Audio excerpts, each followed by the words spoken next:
Hi guys, welcome to my channel. My name is Dami Adini, Damola Adini, and I am a content creator based in Regina, Saskatchewan. And on this channel, I talk about mental health, especially as a Christian. I'll talk about Canadian living and couponing as well. And a few other things here and there, but mainly this channel is about mental health. And from my last video on where I've been and a little introduction as to what this page is going to be about, I talked about suffering from some kind of mental health or going through some kind of mental health. And I said I would talk about my diagnosis and give sort of like an explanation to it. So this is what this video is about today. By the way, I have recorded this video before. I found out that all my video recordings were corrupt. A bit frustrating, but you know what? We're here. We're going to do this. We're going to make this work. So hopefully that's interesting as my first video. So let's get right into it. So my official diagnosis is depression and anxiety. I'm going to talk about what those things mean. But before I go into that, I want to start by saying that I'm not a professional. I'm not a mental health professional. I'm not a therapist. I'm not a psychiatrist. I'm not a psychologist. I'm not in the mental health space, right? And I'm only sharing this based on my lived experiences. First of all, I'm a Christian, and I just happen to be going through mental health. And again, I struggled with actually even talking about this or coming forward, or being this open about my journey, because this is one of those things that we generally don't talk about, because when you talk about mental health, people always assume the extreme cases, or especially as a Christian, it's one of the things that we don't talk about, just, for different reasons. But the reality of it is that if we can talk about kidney failure, we can talk about childlessness, if we can talk about all these other things, then we should be able to talk about mental health, right? We should be able to talk about alcoholism, we should be able to talk about things like that, because whether we don't talk about it or not is the reality of some people.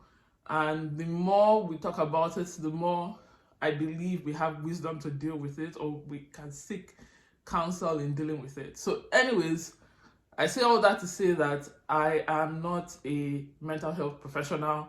So yes, I'm not here to prescribe or diagnose or do any of that stuff. I'm just here to share based on my lived experiences. So let's get right into it. So what is my diagnosis? My diagnosis is mental health. So I say mental health is depression with anxiety, as I said earlier. So what is depression? What is anxiety? I'm not going to bore you with all the technical stuff just because I don't think it's needed. I want to be as simple as possible. So in my own understanding, I would say that depression is prolonged sadness. That's the simplest way I can put it. Prolonged sadness. And prolonged is that it's over a long period of time. I think they say it's over like 2-3 weeks, like just sad continuously for those 2-3 weeks. But don't quote me on that. But yeah, depression is prolonged sadness, and there's a difference between grief and depression. So you lose a job, you lost a child, you lost a parent. That sadness that you feel is different from depression. Depression is usually attached to low self-esteem, and as I said, it's kind of like a well, it's kind of like a ditch that feels endless. So there's no way to sort of come out of it. That's the best way I can sort of describe it. But it's just that continuous sadness, and usually it comes with like a lot of things. So it comes with it can come with fatigue. It can come with a change in appetite, a drastic change in appetite. So you can lose weight, or you can add weight. You can eat a lot. Now, for someone like me, funny enough, I experienced both of them. So at some point, I wasn't like, my appetite was trash, and then I started eating like a thief. Like I mean, because there's something about food that is just so comforting and doesn't judge you, and like, anyways, so that's how I I added a lot of weight. But yeah, so I would say that grief is short term, usually short term. Yes, it might be a painful loss or whatnot, but there are highs and lows. So you remember the good time, you feel happy, you remember, all that kind of stuff. But depression is just that sadness for a long period of time. And I will tell you that I personally struggled with depression, specifically as a Christian, because knowing what the Bible says about the joy of the Lord being our strength, or the fruit of the Spirit being joy, and not being able to experience it, it was always hard for me to reconcile it, and for the kind of person that I'm a very out there, jovial. I would like to say that I'm an introvert and an extrovert. So I'm called an ambivert, right? When I'm with people, I'm like, hey, but I really, really like my space. And so sometimes I feel like I'm just, I have to always force out this joy just because I'm around people. And of course, you can only do that for so long. But anyways, back to depression. And I would say that usually depression starts from an event. Again, this is based on my experience. So usually there's something that sort of starts it. I mean, there are different reasons for different people. Some people is hereditary. Some people, it's an event that sort of started that and wasn't dealt with properly. I would say that was my own situation. And I will tell you the event that happened as well that led to this. So I would say I started experiencing depression at the age of 15. I was in SS2 in a school in Lagos, and that was like, I would say, looking back, that was the event that sort of triggered, that sort of started this whole depression. And the summary of the event is that I did not know how to deal with failure, and it just sort of snowballed into this whole thing. So I'll give you the old gist. As I said, I'm going to be as honest as possible on this channel. So in SS2, I repeated the class, and the way it sort of happened was a bit dramatic. Thinking about it, it really wasn't it wasn't. Now there are bigger problems, but at that point in my life, I felt like the world was coming to an end. So I was a core science student, right? And despite your averages or whatnot, if you're a core science student, you have to pass certain courses. Core arts, you have to pass certain courses. Core, I think it was commercial they were called. You have to pass certain courses, right, to move on to the next class. And I failed physics. And because of that, I had to repeat SS2. Now, I had a feeling, because when you struggle with the class, like throughout the term or throughout the year. And so I already had an idea that I was going to fail physics. I knew what the implications were going to be, so I avoided going to get my results. So the way my school was, once you're done exams, you go home. I think about 2 weeks later, you go back to school and pick up your results. But I didn't do that. So I got a friend of mine to help me check, because they would post the results on the notice board at the back of the class of the people that are in that class for that year, or for the next year. And she checked and my name wasn't there, and I think she checked SS3 class, my name wasn't there, so she went to SS2 and saw my name, but she couldn't even tell me. I don't know if she knew how, like, the effect it would have on me, so she got her sister to tell me, her older sister. And the way her older sister even delivered the message, I just knew that my life was finished. Like, I just knew, like, it was, oh my God, the end of the world kind of a thing. And of course, I told my parents. I remember my dad wasn't around. Then my dad worked in a lorry. He wasn't around, and I told my mom. Of course, she told my dad, and the way they were so disappointed at me. Oh God, I felt like a failure. I felt like a complete failure, I felt so horrible. I felt like there was just a sense of shame, knowing that I had disappointed them. Of course, they were not happy about it as parents, especially with the amount of money they were paying for school fees, and the whole episode around all of that. I mean, they handled it the best way they knew how to. And I remember my dad calling me and telling me that, okay, these are my options. This has happened. It's not the end of the world. What do I want to do? Do I want to go back? I have two options. Do I want to go back to the school and redo that class and do the SS2 again, keep my head up, just do it again, and just know that, it would take me an extra year to be done school, or go to another school, but I will still have to do the SS2 again, just in a different school.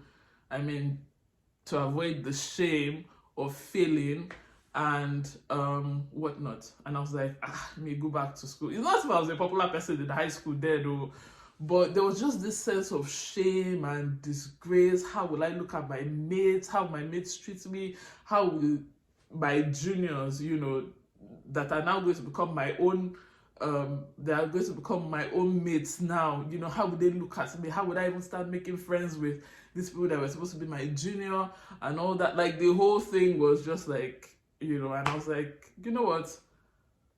Let's change school instead. So I went to one school, did the exam for SS2. I passed that school. I really wanted to go to the school because it was the secondary school of the primary school I attended.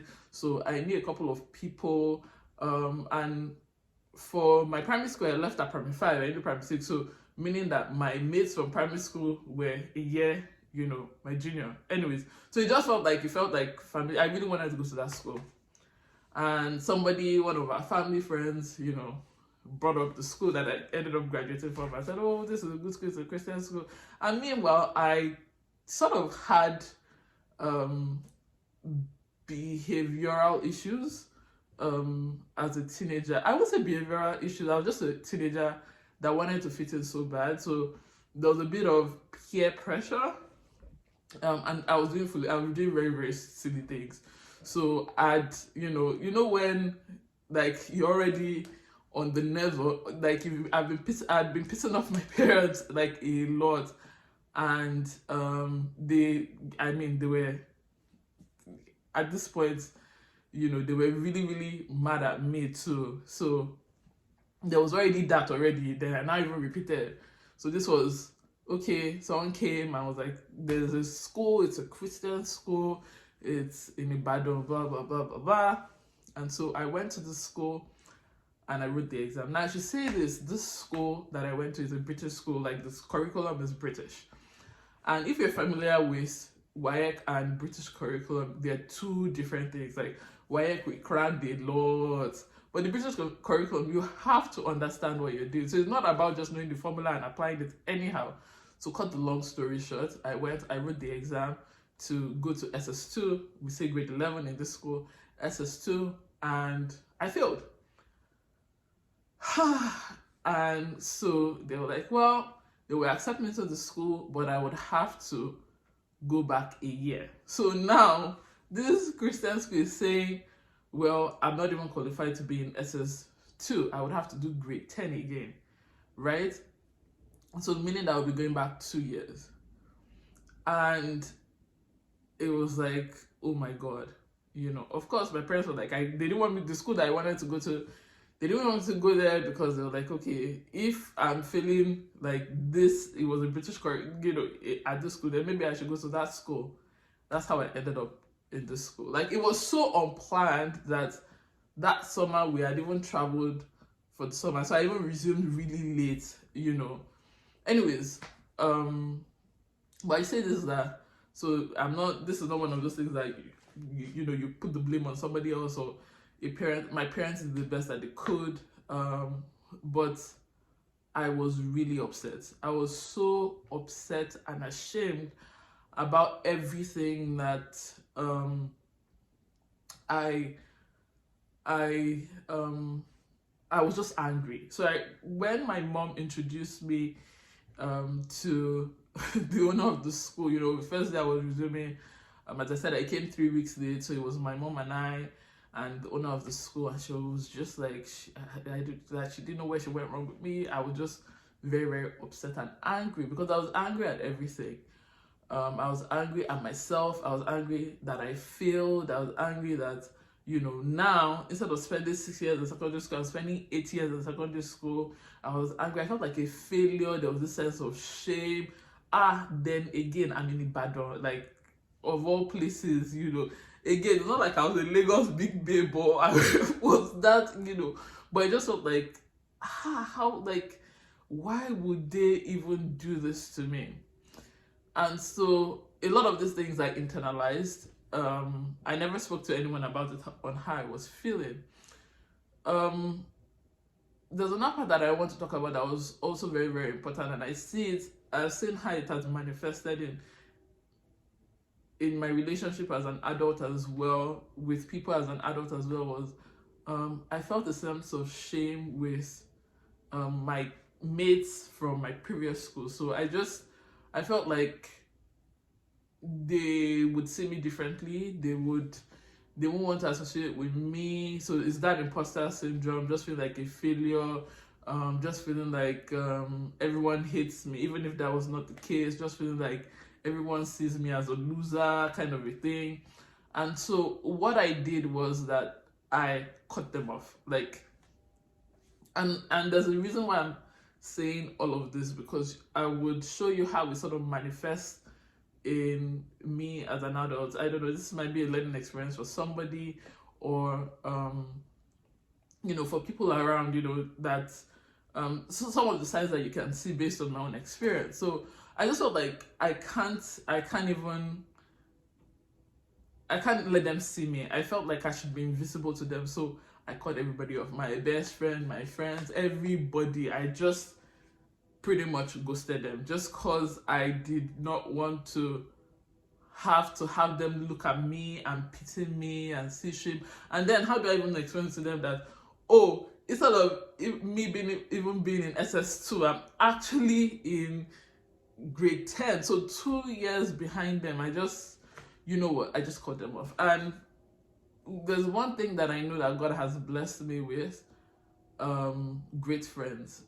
Everybody that God has always surrounded with me have always been a blessing. I don't understand it when I see people just talk about like when they have issues with friends. It's not that I'm to say that my friends are perfect, because nobody is perfect, or in any way nobody is. But I think that all the people that have come across my life have been a blessing. There's no one person that I would say that, this person did this to me. So I know that it's a blessing. Anyways, so that's how I cut a lot of good people, a lot of relationships. And it's not as if they didn't try, but the shame, like the sense of like that shame of just I just couldn't deal with it.